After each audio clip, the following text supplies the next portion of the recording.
Hello everyone, and welcome back to the MTG Novelist Project 0.4. We'll continue our reading of The Colors of Magic, edited by Jess Lebow. However, I first want to give a quick shout out to Coach at the Card Bazaar YouTube for the idea and inspiration. Check the comments for links to his audiobooks for the first 3 novels. Also, full disclosure, I had a speech impediment early in life, which I've tried my best to overcome. I also apologize if you find my voice nasally or otherwise dislike it. I'm trying my best to provide you with the best content I'm able to provide. However, this being said, I'd love to hear constructive feedback which corrects pronunciation issues or provides other realistic feedback that can improve the project. A legal note. This is an unofficial audiobook with original content belonging to Wizards of the Coast. This content is covered under the 2017 Wizards of the Coast fan content policy. Listener discretion is advised. Blue. Sometimes called the color of distinction, is characterized by calm hands and a reflective mind. A natural sedative, blue is the color of deliberation and introspection, conservatism and acceptance. Blue has almost universal appeal and is considered to be the most aesthetically appealing color. Blue is the color of respect and wisdom, but those who lean towards blue sometimes use reason for selfish and self-justifying purposes. It is the color of control and passive aggression, as well as the color of the sea and the sky. Blue is for those contemplative people who exercise caution in words and actions, and for those who always weigh the options. Our short story today is Bound in Shadows by Kevin T. Stein. The casino was loud, but clean. Lamps burned expensive oil in the open windows. I glanced over the top of the low double doors. The people inside wore bright clothing of silk and brocade, their hair braided and combed as if they moved about with the same expression, vague enjoyment, phantom pleasure.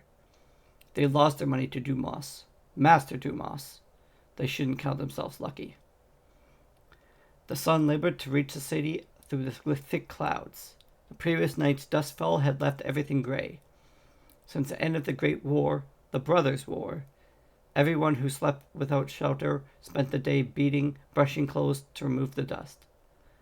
These poor walked past, cursing the brothers, cursing the war that changed everything, even their luck.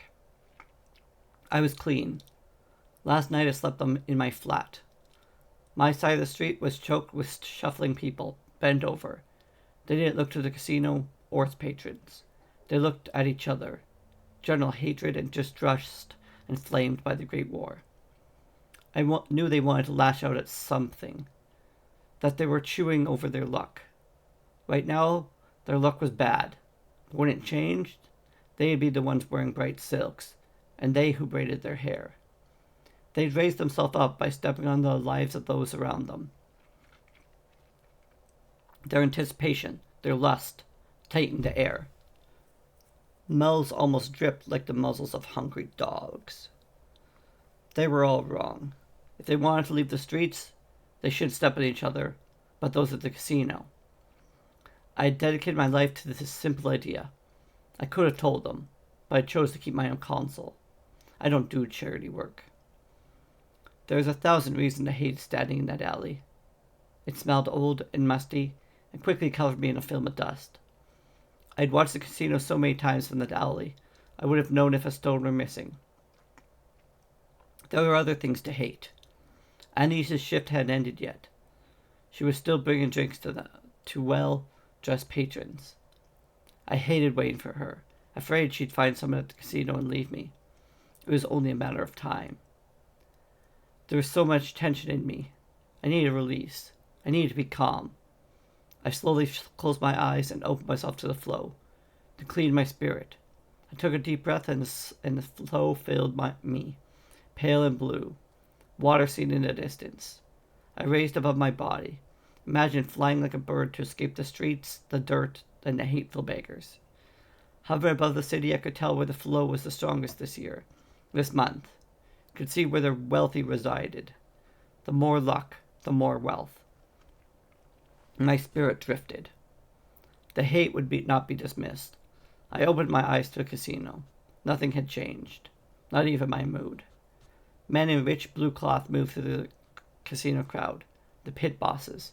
Frowning, I leaned against the alley wall with folded arms. Still tense, I maintained control.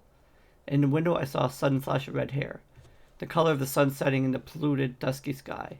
Anise. She turned, smiled down at someone. So beautiful. Caring for her, about her, was like a dare against fate, the ultimate gamble. No one had ever cared for someone as I cared for Anise. People were too afraid to give of themselves. I had not told her what was in my heart. She never told me what I had hoped was in hers. Through the open window I saw her pause, listening, intent. She threw her head back and laughed. I could hear her above the crowd noise, standing in that wretched alley across the street.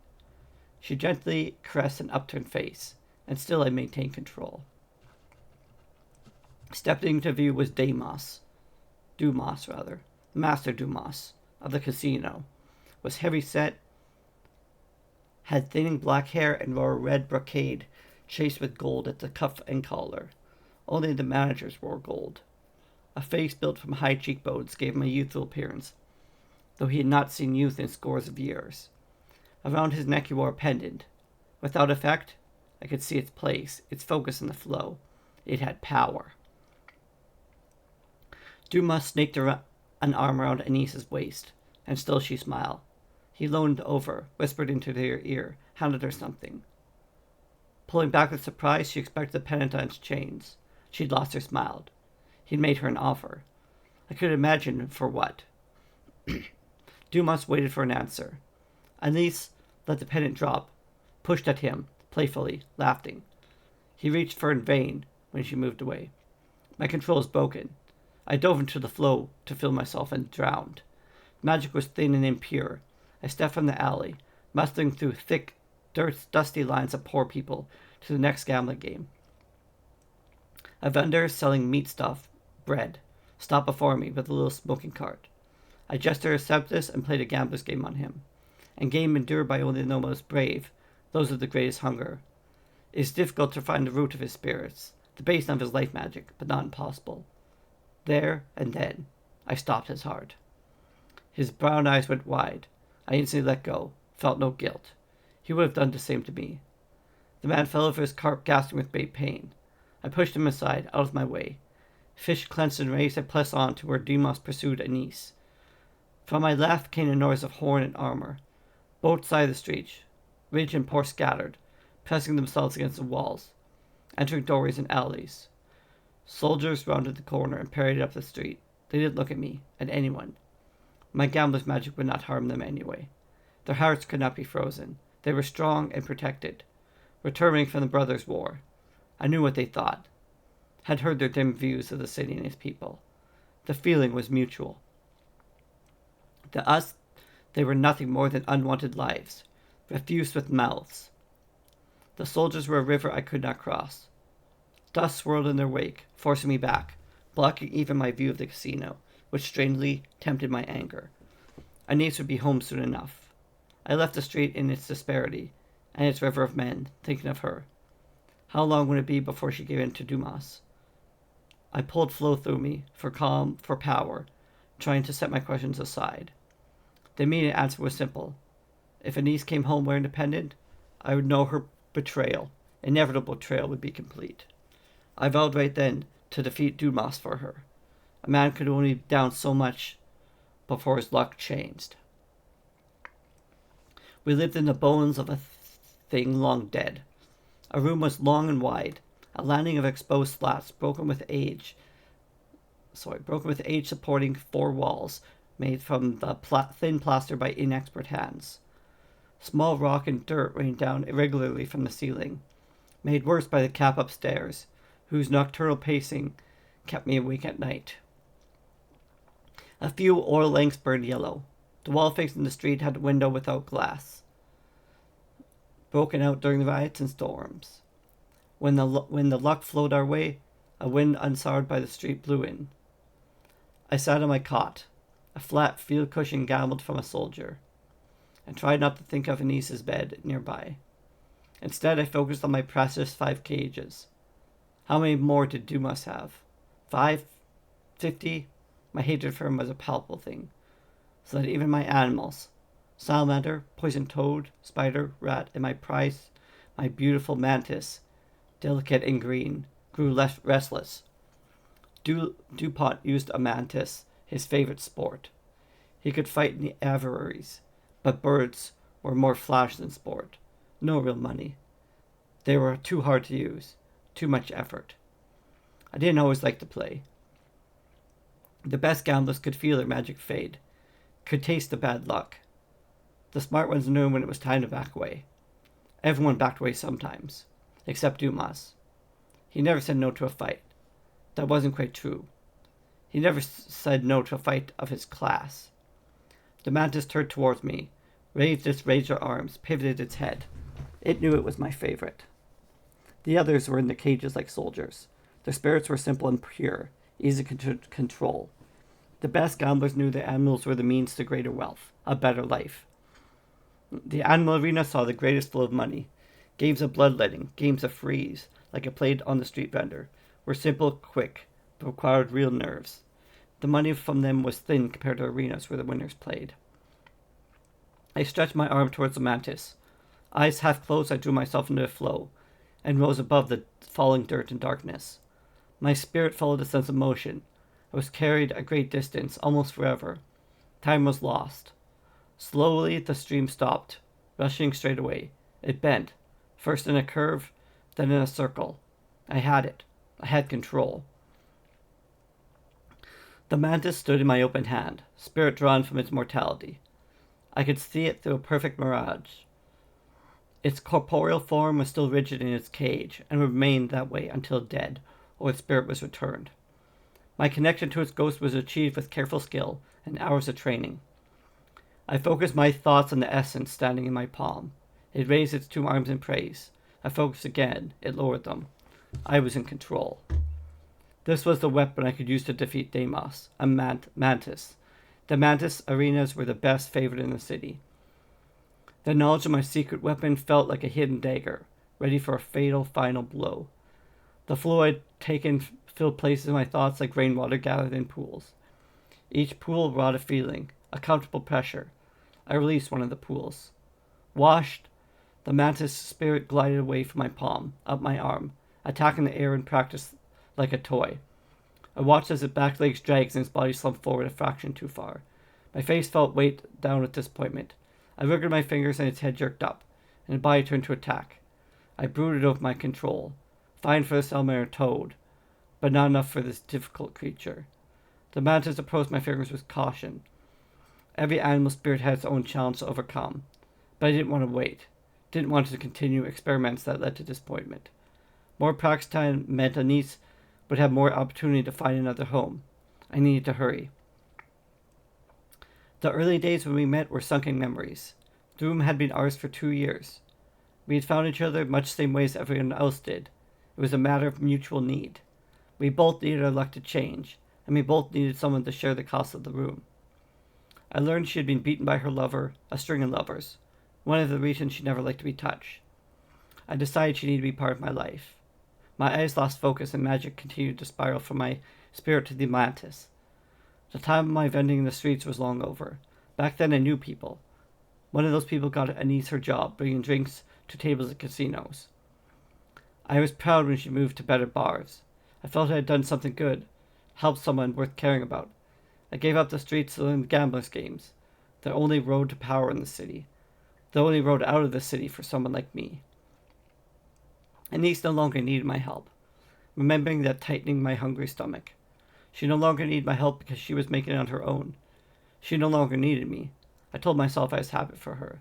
The mantis bit my thumb, drawing blood. My control is solid, but I failed on the details. My thoughts were on Anise. Drawing breath, I released the spirit back to the flow. It flayed and was gone. In the cage, the mantis returned to life and tilted its head. The wound stung where the spirit's teeth cut my flesh.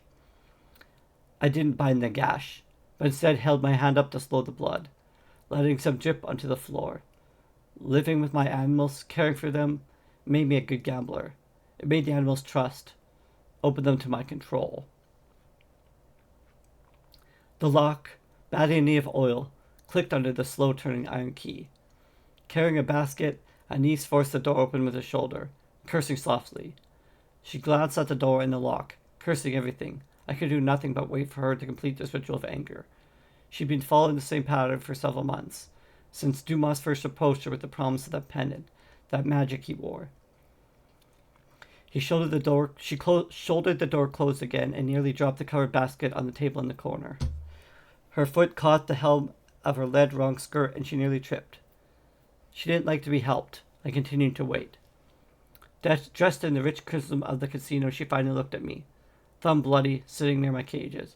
She said nothing, remained motionless. Her magic was small, so she was forced to rely on her hands and her beauty. I'll make us something to eat, I said. She nodded, frowning. Anise took from a pocket a spread of thule, needle, and a golden lace. Her features were not delicate, but filled with strength. She had long fingers and elegant hands. I nodded towards the lace. You've been bummed up? Today. Raised my salary. She fell on the bed and slipped up off her blouse, showing a colorless shirt, underneath made of worn cotton. I wanted to look at her. I loved to look at her. I hoped she was not angry with me for something. The food was simple, bread and old cheese and water. These fears about her were always more frequent, stronger, when she was near. I'm going out. There's a traveling game near the town hall. She let out a breath. Please stay with me tonight. Do you want to come? You can watch. No answer. She never liked watching me game. I asked her many times. She never liked to share her most personal effects, and by that token, never wished to share mine. I said, I need to work. I'm earning a little bit more money. Can't you give up tonight? Just tonight? I piled the food onto a plate and brought it to her. My smile panted. You had a hard day? I didn't mention I watched from the alley.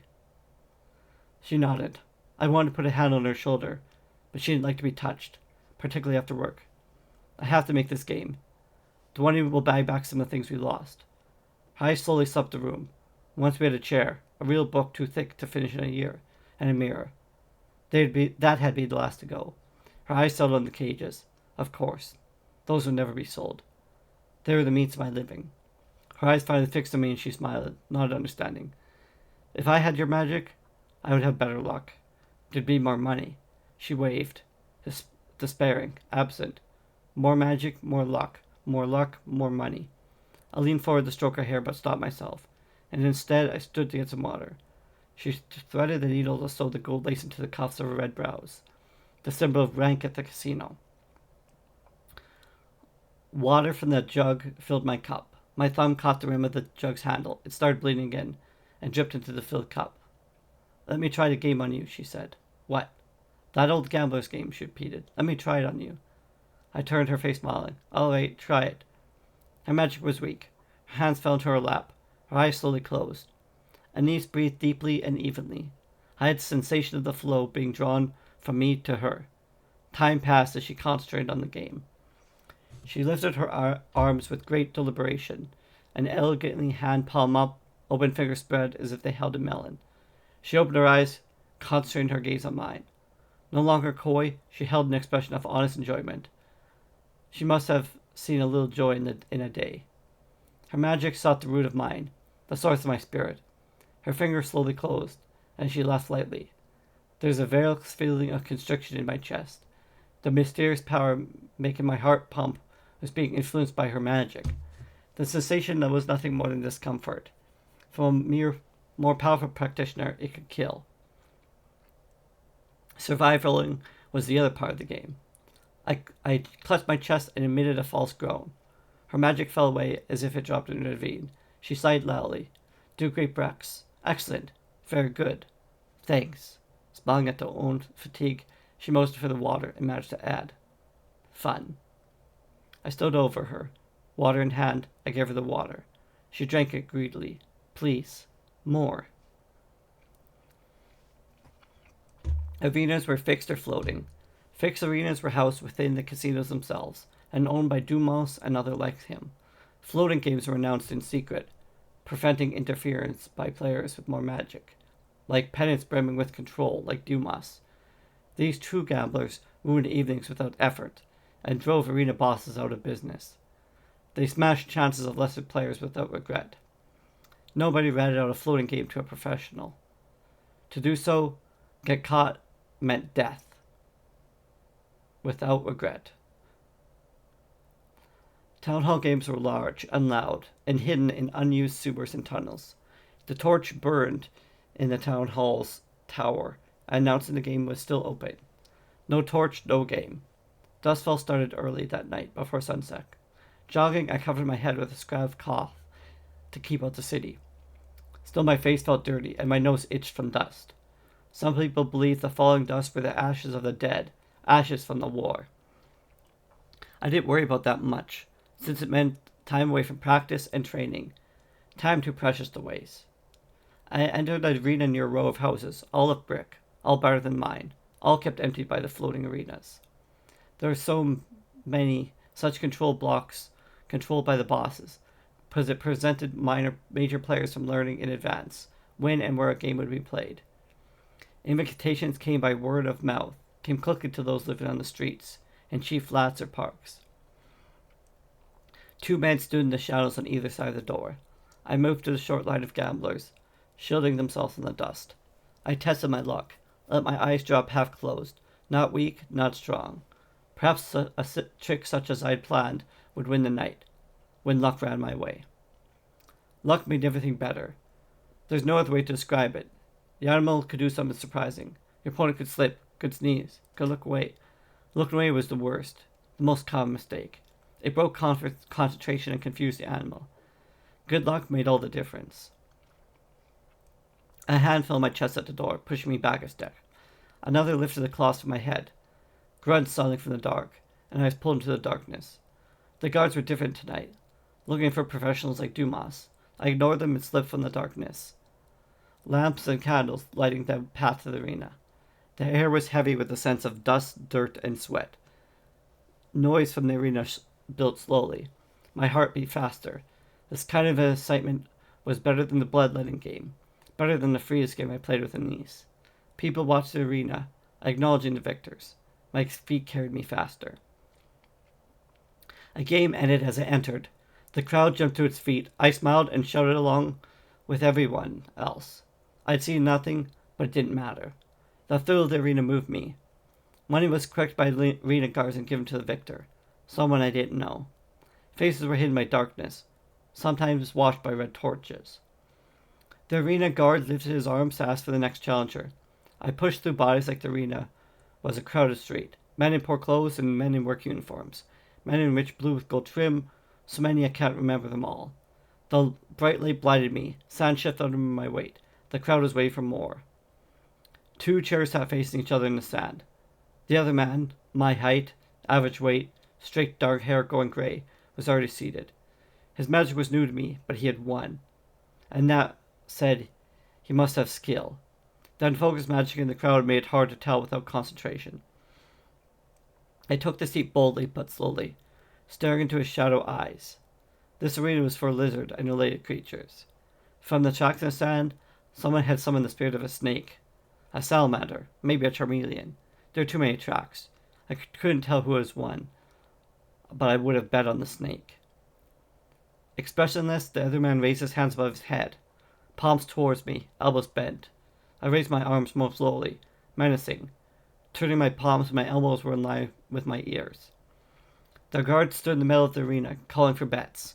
My eyes didn't break the gaze of my opponent, though I heard the shouts, laughs, and curses, and the clattering chips representing betting numbers. Everything was lost in the light of the brazier above. Betting went quickly, but the casinos took more time. Placing bets, collecting bets. Everything took place at a rate the poor could not afford. My thoughts drifted to Dumas and Anise. My anger returned, but I managed to keep it down. The smell of bodies pressed against the arena finally overpowered the dust in my nose. The place reeked of excitement. My face remained blank. I showed no fear. The shouts died out as the guard held up his hands, calling for final bets. There were none. He clapped once, twice, turned in place, and clapped again. The din of voices receded to a restless quiet. The weight of eyes and hopes were on us. I dared to think some had bet on me. The newcomer, the stranger, against the evening's current champion. The guard cut the air between us with a hand, and a sharp cry of "Fight!" I brought my hands together with a clap, my arms upstretched. I reached into the flow and rose above the noise and the smell. The stream stopped, rushing and bent towards me, into me. I opened my palms. Sounds gushed from the crowd. Some had bet on me and were disappointed. My opponent held out a small strike, fast with great fans. In my hands, spiritual force was my poisoned toad. To the audience, it looked like just a toad. My expression revealed nothing. The other gambler would not be so confident if he had suspected the toad's venom could kill the snake in seconds. I got lost in the joy of the arena, of gambling. Time was lost. I concentrated on the spirit of my animals, drawing from the flow, filling the pool of my thoughts with power, then releasing them. I drew more magic, more luck. I felt at ease and fluid. The ghosts of our animals slithered and hopped across the sand. They had no weight, but they still left tracks. The snake curled and raced to the edge of the arena. I let the toad turn to face the snake. Let the flow run through me. Little sounds of anticipation seeped from the crowd, hoping for action, for victory. My confidence was good. Nobody suspected my toad could easily kill with more than teeth. The snake moved to closer and attempted to strike. I kept my hands on the mean, half watching the spirit, half losing myself in the magic, as did my opponent. Control was easy. I felt comfortably loose as I shifted against the toy's nature to leap and attack. It was a simple creature with few limbs and a tongue. Poison secreted from its skin. Even its phantom could kill another phantom. The snake lunged forward. The crowd yelled and laughed as the snake's fan caught my toad's flesh, but it drew no blood. The snake kept its coils near the toad's. I nudged, and the toad clumsily turned and moved an inch, fully pushing the snake to release its poison. The toad struggled, breaking my control. It leaped away as the snake bit into the ground. I blinked once. Magic went wild to me. The luck shifted. However, the snake was also lost, running on its own, snapping at the toad. Suddenly the snake stopped, curled to a circle, and snapped in the air. The toad jumped at the snake and bit it hard in the middle, releasing my poison. The snake jerked with spasm that might have dislodged the toad, but the toad clung tight. I couldn't control it or get away from the snake's fangs. With a cold final snap, the snake died. Outraged shouts and laughter burst from the crowd. This was not my usual arena. The toad was a one-time trick. Many animals were immune to its venom. Besides, the crowd would remember my face next time. This time, however, I had won. There's no great feeding. I collected my money from the guard. I left the arena by pushing past a poor and better dressed. A stranger slapped me on the back in congratulation. I loved it. Loved winning. There was money in my purse, a good amount for the long shot. I'd buy back some of the things the flat was missing. I knew this would make a niece happy. The luck stayed with me and I kept winning. The Stoller gambling house took notice. Once even received an invitation, but I was still allowed at the floating games. People remembered me and I began to see regular faces, men in rich blue. A niece didn't watch any of the games. A real candle, scented with lavender for a niece, burned in our old bottle, bathed in the room in comfortable light. I bought it in a store that only sold candles in a better part of the city. A store that sold only one thing was beyond comprehension in our neighborhood. Candles were an unthinkable extravagance. Covering most of the missing flats on the floor was a carpet worn, but not thread-borne, woven in a complicated red and black and white pattern. It, like the candlelight, was comfortable. The man who sold me the rug assured me it would last a lifetime, and said it had been owned by an old woman, recently dead. Still a lifetime left in it, he'd said, as he gave me a cheap price of padding to put beneath it. His establishment was near the candle shop on the far side of the city. I struggled the thing home with great difficulty, but I did it for a niece. On top of the rugs were a table and 2 matching wooden chairs, newer than the rug and in good condition. The chairs were almost a steal from one of the casinos, cost less than a good meal. The pit boss had instructed his men to take them to the market. One quick word from me and they were mine. I was respected. The pit bosses wanted me to leave with a good feeling about his casino. My good feeling was from winning 4 nights in a row, nothing more. I took what I could get. My phantom mantis stood at the attention now, at the tabletop, that had sat as smooth as glass. It moved away from my hand, maneuvering. Someday I'd face Dumas in his casino, my mantis against his. My other animals were working well in the arena, which meant more money. They were eating better and their spirits were stronger. This was how real gamblers beat lesser opponents. Starvation for the man meant defeat for the animal. Concentrating on the mantis while I did other things made my control better, made it more dangerous. That's what I wanted, to make the mantis a menace, an unstoppable threat. When the tabletop was smooth, so were the motions of the mantis. The lock turned quietly and a door opened before I noticed. There's plenty of oil for the hinges and gears now. Annie stepped in, packages in her hand. She had more money too, but not as much as me. Her hair shone, groomed with a brush I'd brought new. She had soap and one towel between us. Luxury items. Her expression was taut. The spider increased fortune. She didn't like being touched after work. Anise faced the table, breathing deeply. What is that smell? The answer was pure joy for me. A lavender capital. Her mouth opened, then closed abruptly. Of all the women in the casino, she was the only one who didn't steal from Dumas. Maybe that was one reason he showed her so much affection. She could have stolen many such candles. This one was special, bought with affection, earned. With a flourish, I lifted the cloth covering a plate. Beneath was a grand meal. A fish nested in sweet syrup, a loaf of warm bread, and fruit so fresh she could smell them across the room. The scent obviously reached her, and she breathed in deep again, closing her eyes briefly. I produced a bottle of the wine. She was so beautiful and overwhelmed. But there was something else behind her smile. She brought a surprise on her own, one she couldn't hide. There was a feeling of power, a flow. I'd felt it before, from Master Dumas and his pension. My teeth clenched together again and again. She rumbled through her basket for something, avoiding my eyes.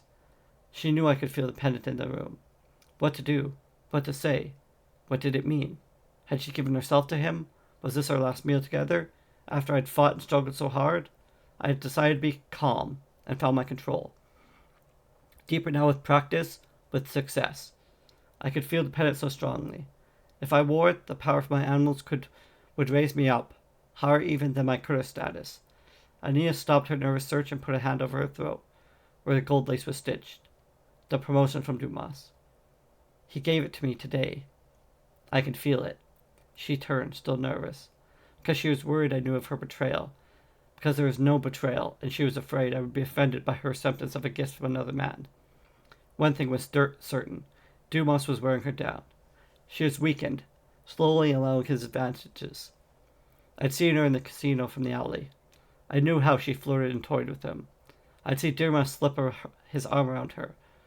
She needed to be safe from her own weakness with my strength, my success. As long as I was winning, she would be mine. My animals ceased their restless moving. Can you feel it? Anise brushed some hairs from her face and plodded quickly. A little. My magic is so weak, but it feels wonderful. My tone was laced with happiness. We were both given the wealth we wanted. Anise looked up from me, beneath the shadow covering her eyes, and saw my open, genuine smile. She nodded quickly again.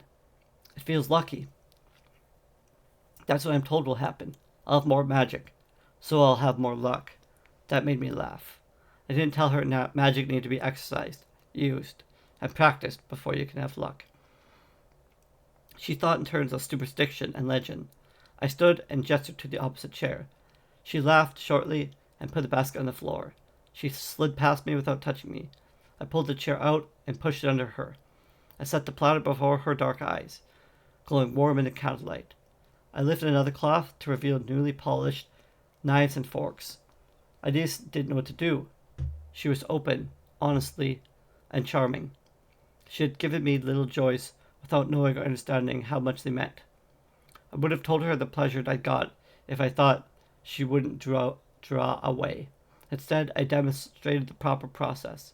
Following my lead, she picked up the knife and fork and cut a delicate piece of fish, sticky with a slice of orange, and brought it to her lips. Anise stopped and breathed in the scent, then tasted the fish, luxuriating in the flavor. I poured the wine into the matching glasses, while Anise slowly chewed, her eyes closed.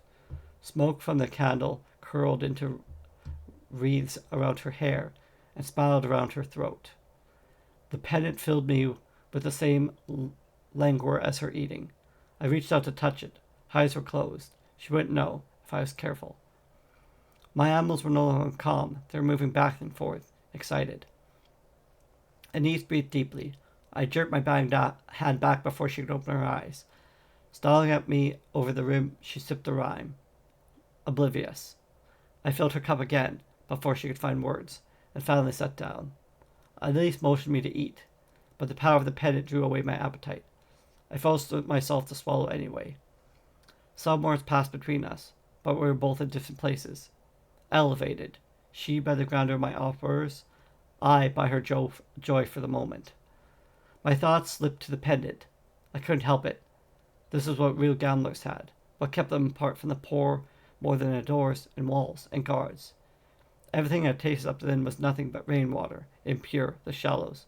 I wanted more of this power, for it would give me victory over Dumas and let me keep her. What? She asked. I was staring at my mantis, my mouth dry. I'd been wondering. Something needed to be spoken, something deep in my thoughts, something true. It was a gambler to bring it out, but it was luck in these past weeks. I said, I appreciate you. Just appreciate you. I knew no man had ever told her more than that he wanted her. I expected she heard it often at the casino from the pit bosses and the gamblers. I could picture them, the same look in their eyes when she glanced from her to the arena to her. They didn't see any difference in the prizes. She blinked in the candlelight, smoke bringing tears to her eyes. She wiped them away and laughed. Eat, she said. A single clean river ran through the city behind the soldiers and the brothers' war. My time then had always been spent working. Pushing vendor carts had taken me to the riverside. There were opportunities to steal moments, wash my face, rinse my aching feet. Sunlight would make the river silver, sometimes too bright to look at. Stars create a river of sparkling jewels, like anise, too precious to touch. In the city there were few fish, if any, and nobody tried to catch them except the boys. They threw them back to be caught again. One day, back then, the horizon, the mountains, were hidden in a red haze, sunlight angry till it rose overhead, again turning yellow. Birds lifted and flew away. Small animals hid themselves. The boys still caught fish, at least the dead ones that floated on top. That night, the moon burned the same angry red even overhead. The river was no longer the plain of silver, the band of jewels. It became blood, became a black gash through the city. That was when the first dust fell. I remember when all the birds left. Streets vacant of their calls and songs. Everyone felt the danger, even with weak magic. Everyone in the city had some. The sun stayed red till it set. The sun had no stars. The sky had no stars. The dusk fell more thickly. The great wave of heat and wind from the mountains happened when I was out with a cart. The morning was warm. No one was buying. Staying indoors, protected, they thought. I'd wanted to wash my face. The water from a public fountain had stopped, clogged with dust. There were dead animals, squirrels in the trees, mice, young birds who hadn't the strength to fly or sing. The gaze went to the mountains, wind rustling my hair. I could feel power drawing near, outside my body, inside the flow. At the time, I knew little about it. There may have been a scream. Then I was knocked over by wind, heat, and dust. Clouds cupped up the flesh of the mountains. Ashes took the skies. Roaring powerfully shot through the city, scarring everything. This was the power we learned of the brothers' war. This was the aftermath of destruction. Days and days passed, when only sound was the whole howl of outrage, of wind, dust, and rocks pelting buildings, devouring the essence of the city, drinking its life. What remained collapsed from its own weight. Buildings fell, some overnight, and nobody could walk the streets. I huddled beneath dusty stairs for 3 days, without food or water, staring at the thick, rushing air. Things crawled over me. I didn't move. The city was wrecked. The storm, as if alive, moved to find fresh prey. Memories of the end are cloudy now, but this memory is clear. Something changed, tore away the mantle of my previous life. I was determined to live. I reached down, and by a sheer force of will, I survived. At the end of those 3 days, I had found power. New, confused, relegated by luck. Nothing after that was ever the same. Before I could recover, the city was set upon by soldiers, leaving the Brothers' War. They took everything of worth. Like the wind, the soldiers cut a line from the city's past to the city's bent future. It took a long time to rebuild from the initial plunder. I noticed a change in myself as well as the people. The end of the Brother Wars started smaller wars all over the world. Fortunate against unfortunate, rich against poor, those with magic against those without. Crawling, I had returned to collect the remains of the cart. I still wanted to wash my face. Most of the animals were dead, more bodies in the streets, reaching into the river. I felt new, ugly sensations of death, failure, and hatred. The river was gone. My hand was covered in riverbed muck, gray ooze, a cold, sucking, solid mass that drove my fingers towards my arm as if it was hungry. I shivered then, though the air was uncomfortably warm. The mass fell away from my hand with a hard shake. It left behind not a smell, but a strange memory of weakness, fear, and failure. I buried my rat now in the river muck. I had it with me for 5 days. The riverbed was still moist, though nobody knew why. There was little rain. All these memories of the city returned with the failure of my magic, my control. I had matched rat against another player's snake at one of the bigger houses. The snake was fast, but my control of the rat was faster. The duel went on for some time, and I never let up. Then, when the rat was finally ready to strike, I lost control, just for a moment. The flow stopped. The luck changed. One moment was long enough for the snake to strike. I had lost for the first time in a long time. The other players had figured me out, had figured out my magic. I'd seen this man several times watching me. He was dressed in rich blue, gold laced the cuffs and collar, the color of the pit boss clothes. Gold meant he was from the casino of Dumas. He had been a scent against me. Dumas was a greater enemy than I suspected. The little cage and the animal sank from sight. With it went to measure my blood, my life. Elise was doing much better. Luck from the pennant served her well. Better than I feared. My failure was like the death of the city, the death of my hope, my life. I spent 5 days alone, brooding over the death of my rat when she came home. I was already gone. When she could find me, I told her I had somewhere important to go. I could not meet her eyes. She knew my loss because she could see a cage was missing. She asked nothing. She never questioned one another. She did not want to be touched. I did not want to be questioned. I longed to touch her. The pendant. I was sure I could have won if it had it with me. There was something in my magic, a weakness, something the player in blue found by watching. I sat at the end of the dead river, staring at the mountains. What did he see? Dust fell on me at night. I ferreted into old buildings, avoided the gaze of the shuffling poor. They angered me with their eyes filled with pity. They would not pity me if I had control, if I had won. Control is everything. My control is imperfect. And then man in blue knew. It didn't matter to him if the flow changed. It only affected me. I couldn't find my answer to the question. How would I live without her if I couldn't win? Days and nights passed. I ate nothing, only drank from the few working public fountains. Dust hung on me in layers, and night after night I stood in the alley, every stone where it should be, watching her through the window. She smiled and laughed and touched shoulders of patrons and pit bosses, and Dumas. She worked and laughed and pretended she was not thinking of me, of my losing. All around her were winners, real gamblers. Her attention to them was obvious. Her betrayal to me could not be far. I had to work harder, faster. All week I took the spirits of little creatures at random and tried my magic on them. Insects and small animals were returning from wherever they hid when this great storm came. If they did perform as I commanded, my precious mantis killed them.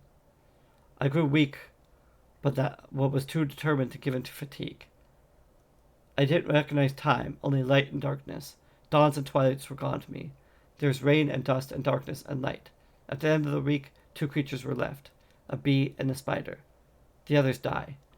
I made the bee do tricks, the spiders the same. Different creatures, same control. The bee spirit waited patiently for my command. The spider moved about restlessly as I pondered. My clothes lost all color. I suddenly felt a need to watch. The bee twisted in my hand. Waiting on my upturned paw, the bee twitched again and again, at distant intervals. The magic felt weak but even, a bit muddy. It felt stronger the day before, and the bee had twitched then as well. Picking up the flow did nothing to the bee. I waited for the twitch, then poked the bee with magic. Nothing.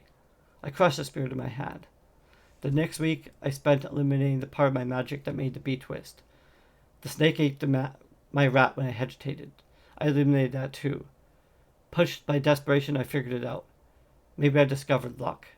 Maybe the pendant hanging from Anissa's throat was the cause. I was going to win again. The mantis would be ready. I had only fight in the mantis arena. New magic, new control. She would have to stay. I was invited to the Sun Casino because I'd won for 2 weeks straight. I was a rising star again. My game was strong. My wealth grew with my new magic. I had experienced nothing like that before, on top and still rising. It had been as if Anise had come to watch. She never watched me play. Nothing in the room changed. The lantern candle was in the bottle, long burnt. Its scent lingered. When she returned to work, nothing was different. No questions. She looked at me just the same. I was happy everything was the same. Afraid things might have changed my absence. She might have thought about me leaving. Everything was going to be better for her as for me. At night I would dream of the flow, swim in it, drink of it, and her bed near mine. The pendant lay across her throat, whispering of victory. I found what I needed to kill the praying mantis of Dumas. The pendant gave me that power. That's what I wanted. To kill that praying mantis and claim my place in his city, above the poor, forever underfoot when I walked past. I wanted Anise with me. One night, while she slept, I reached out to touch the pendant. She stirred. I must touch her throat. I wonder how she got that prize, that incredible prize. I wonder if she touched that throat. Dumas, the pit boss. I saw them all through the window. She paused time with them, touched her shoulders, arms, maybe caressed her cheek and always smile. All with no regret, nothing. I pulled my hand back and clutched my fist to my chest. She would be with me. My new control would give me that. Staring at the skeleton of the ceiling, I wondered whether Dumas, sitting somewhere, had heard tales of how good I had become. He had. Standing inside a casino, the player who killed my rat, a pit boss in blue with gold lace, said Dumas wanted a challenge. Dumas wanted to play me that night. My face was blank, a gambler's trick. In my mind, I was calm. I was ready. The pit boss stared at me. He said I could never win, no matter how good my magic. He won't be king of the dirt. He said that my luck did make me a loser, but being a loser made my luck. I returned home to Anise, waiting at the window. She stared, sipping from a cup of water, and said, "I'm leaving." The sensation in my chest was like the gambler's game. Freeze. Something constricted my heart. "What?"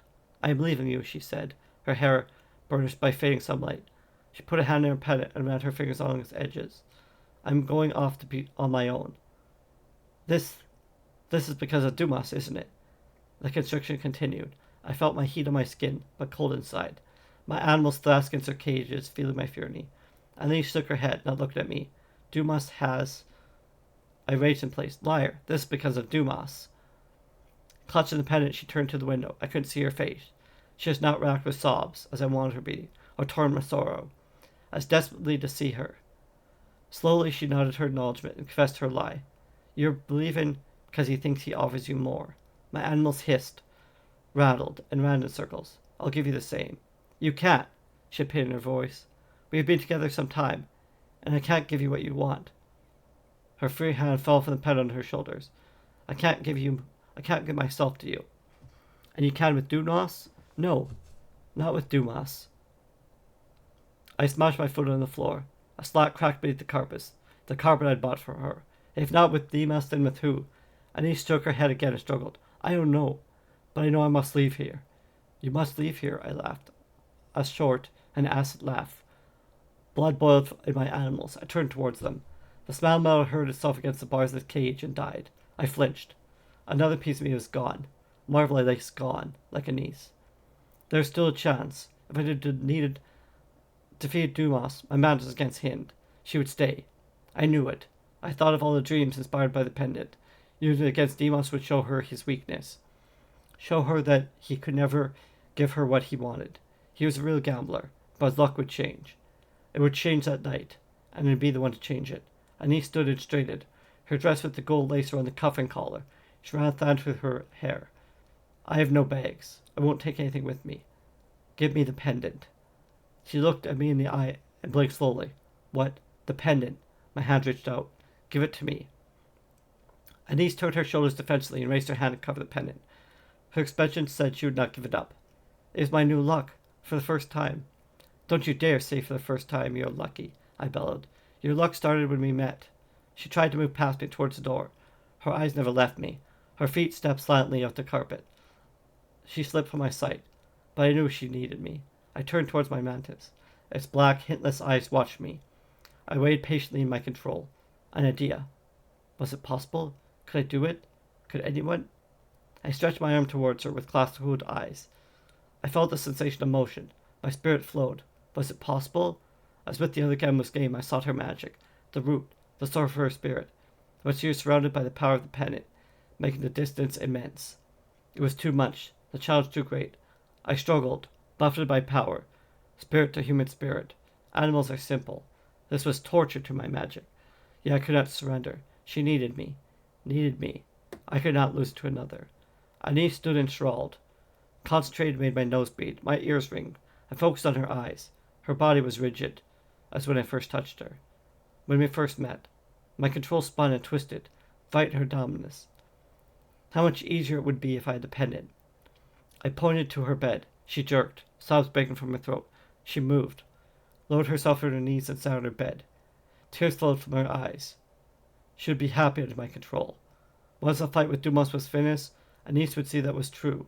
I dropped to my knees in front of her, stroked her hair. Bending slowly, I placed my hand on the pendant. She tried to scream. I took our first kiss. She bit me, drawing blood.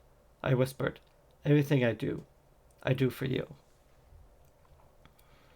Dumas stood on his side of the arena. The sand on the floor was smoothed by our contest. He was dressed in fine yellow silks adorned with rich brocade. The brazier above him seemed old. His face was set in stone, like mine. The pendant was hidden beneath red robes. I had no doubt he could feel its power. I imagined he felt his loss already. Around us stood the real gamblers, men and women who were lucky enough to be missed by the storm, men and women whose luck had not changed. We sat on our short chairs and raised our hands above our heads, elbows bent. The pit bosses gathered the bets. Their odds were not in my favor, but I didn't care. I could hear bets being placed on me, but I couldn't see faces of the brazier's light. The betting was closed. Then the pit boss called out, "Fight!" We both clasped our hands, summoning our beast. Praying mantises large as birds, near the center of the ring. I felt Dumas's control prodding the limbs of his mantis towards mine. My new magic let nothing leak out. There's no way for him to read my moves. The two translucent monsters clasped, locking their razor limbs against each other's heads. Magic struggled up against magic for the strength to push the insects harder. However, magic in the arena shifted. However, we struggled with the changing forces. Our fighters never reached their grasps. Our faces were set and solid. The shouts of the players on the sidelines continued as the fight dragged on. Money had been bet on how long the fight would last. Money on place on whose face would show strength first. The monsters remained locked. I couldn't find a chink in magic to extract my mantis from his. He couldn't find it. I felt him struggling. Dumas's magic was truly impressive. It didn't matter that I could feel his control. I could even use that against him. He could even use it against me if I became distracted by reading his moxies rather than concentrating on my own. More money was placed. Money for the first limb, money for the first move, money for anything. I grew more relaxed, more sure of victory for Nice. Everything was for her. Luck flowed to me to beat Dumas. I knew it. I felt it. His mantis ripped the limb from mine, repositioned itself, and grabbed my monster's head from another angle. The sounds made my ears ring, as if I'd been struck in the head. Our faces showed nothing. My mantis cracked a leg of his, and the magic shifted again, further away. Then the real fight began. The phantasms fought openly, ripping and tearing to the shouts of betters on all sides. Our monsters were chipping through like walls of old stone. My control was better, my anger brighter, my magic stronger. I did not let up. I forced my mantis to attack. Magic moved from the ring, and the other mantis seemed regenerized. I hacked another ring from mine, and stared hard into the eyes of Dumas, letting him know with a glance what would come next. I prepared to use the pendant, but some in my blood stirred, drawn towards Dumas. No, it was not toward Dumas, but behind him. Someone stood in the shadows. Lights from the flame glazer glazed in my eyes. It couldn't be. Stop now. Not when Elise would have everything she deserved, everything I could give her. My matin spilt to the net of the other. I fell to my knees, my hand shaking. The luck on that I could depend. All this magic, all this luck would save me, prevent me from losing my concentration. I would have revenge on Dumas for stealing Anise. I alone challenged fate, dared to care for another. The city killed and left corpses on the dust-colored streets. I forced my eyes to remain locked in Dumas. Clenched, my teeth ached, blood boiled, and pounded my temples, my chest constricted. Anise stood behind Demos. I could see her face, but her hair glowed red in the firelight. I felt her control on me, strong, seeking to ruin my magic, my spirit. She was choking my life, crushing me with great weight. She couldn't kill me here. There were protection against such things in the arena. My magic was stronger. From the pendant I took the power, the pure magic. I rode the crest of her feeble strength back to her source, where her spirit waited. She ran from my attack and didn't turn back. I reached for her, for the final response, stretching all my strength to finally strike her down. Dumas' creature snatched its claws forward. The head of my magic fell to the floor. I flourished magic in the spirit, but it was already gone. I knew the body at home was dead. Everything was gone. The pendant was empty. There's nothing left. Weak and sweating, I couldn't stand. Dumas was already gone. The spirit of his mantis returned. The arena cleared. Bodies shuffled. Shadows moving. Anise was the last of them to leave the building. I never saw her face, but I heard the sound of the door closing, leaving me inside alone, empty and alone. Everything I'd done for her. That was Bound in Shadows by Kevin T. Stein. Thanks for listening.